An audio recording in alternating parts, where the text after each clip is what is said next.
we are cementing the impact of peers on learning in what is an increasingly social class system of schools in almost every community in Australia.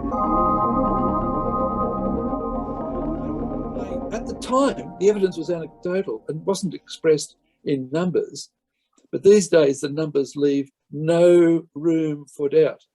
I do remember volunteering my school to participate in this interesting international testing project. Just get rid of something off the screen, that's better. This project testing, and I was keen to see what it would show. Then as the 2000s started to unfold, Australia began to feel the consequences of what that graph shows, of separating the advantaged and the disadvantaged into different schools. And that testing program, now known as PISA, was pointing to the achievement gaps between the two. And it started to reveal a relative decline in overall student achievement. And really, that graph says that we had been sowing the seeds of a looming disaster, which is still with us. Now, the most common response to this, including from the Productivity Commission today, has been to point the finger at schools alone, ushering in decades of school-level reforms that haven't really altered this awful scenario. We haven't touched the overarching structural reforms and sectoral problems which must be addressed if anything is to change. So why must it change? Why else is this segregation so significant? Well, a decade ago, the Gonski review showed how the increasing segregation of kids was strongly linked to unequal student achievement. This is probably best summed up in this particular graph. Now, this graph on the screen now firstly shows what we all know.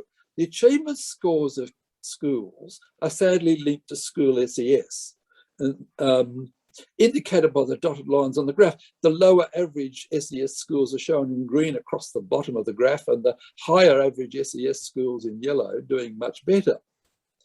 So what happens when students at all SES levels, represented by the unbroken lines on the graph, leave their school and enrol higher up the SES ladder? Something they are now, I might add, doing in droves. Now, their achievement scores increased, not because they're in better schools as such, but because they were surrounded by higher achieving peers with everything that goes with it. And Tom is going to elaborate on that later on. So what happened then is that the Gonski review reported that the collective impact of the SES of a student's peers is even better than the impact of each student's own family. When it comes to school achievement, it's who you sit next to that matters. It's the student's peers that matter most. And hence we have Australia's school education wicked problem, which is on the bottom right-hand side of your screen in a minute.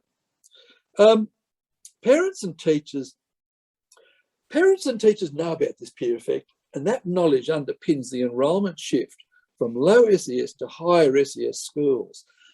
Students who can choose cross our cities each day to attend the schools enrolling the engaged, the aspirant, and the well-resourced.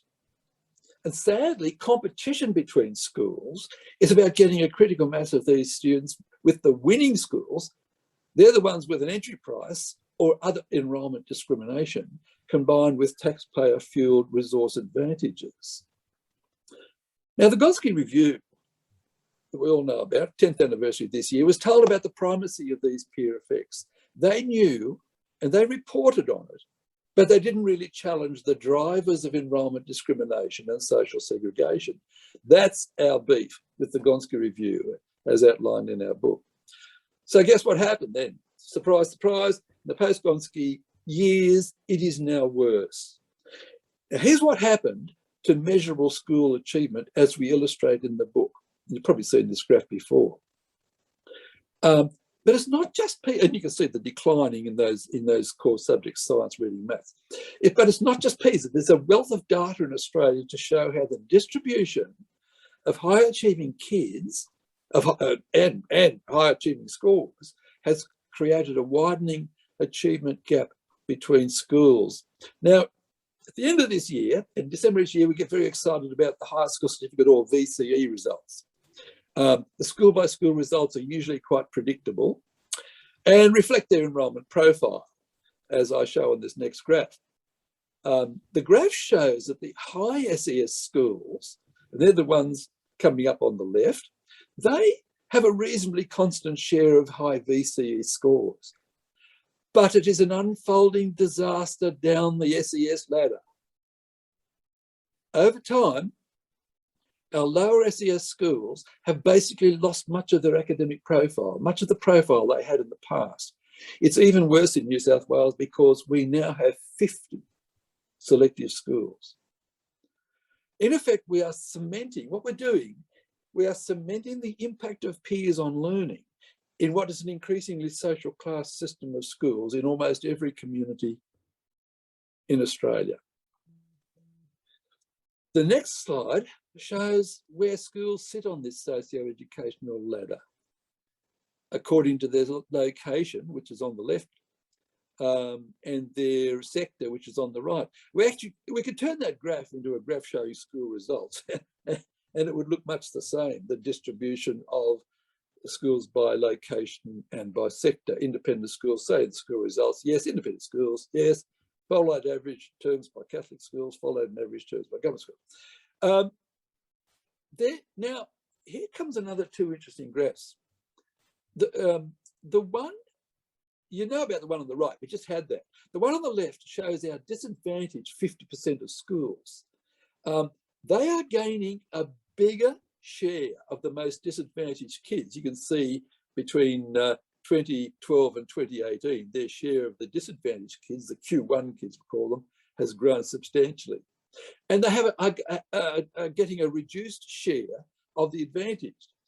Now, of course, we need to join the dots between these two graphs. It's not necessarily cause and effect, but it shows a strong association between the two. That is, school/family SES and achievement trends. So who goes where to school now becomes very significant. The common debates about schools are about their funding. And in this post-Gonski era, we should be really funding the most needy schools to lift them and reduce our achievement problem. But it isn't happening anywhere near the pace and extent required. Money is important. The only people who say money is not important are those with plenty of it. But other resources going to schools are also unevenly distributed. For example, there's supposed to be a shortage of teachers. I wrote something in The Age and the Herald about 3 weeks ago.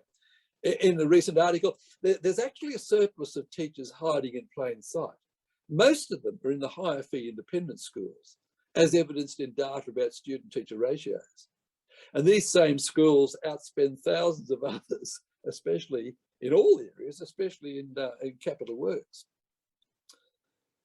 And you know the dialogue. Some people might say, yeah, well, so they do these things with their fee income, so what? But the real question is what should be the role of governments when public funding makes a bad situation worse? Now, it's long been the case that the equity intention of public resourcing of schools is undermined by private resourcing. And it's sometimes referred to, you might have seen the writings of Dean Ashenden, he refers to it as a funding system at war with itself. Now, the next graph, which is the last slide, I think, or second last, whatever, it shows some of the resulting weirdness in two groups of schools. One group, the one on the left, is around the middle SES, and the other group is more advantaged. The red line right across both represents the situation in public schools. So I'm going to show you the difference between the public schools and the two private sectors. So let's start with public funding, government funding per student. Here it comes up on the green for Catholic, blue for independent. As it should, it shows less funding for the non-government sector in the high ICSIA bracket, you know, the most advantaged school bracket. But the total funding figures, here they come, one after the other, they show private schools well ahead in the higher ICSIA schools. And that blue column that goes through goes through the top of the scale actually should be much higher, but the page can only sort of sustain so much.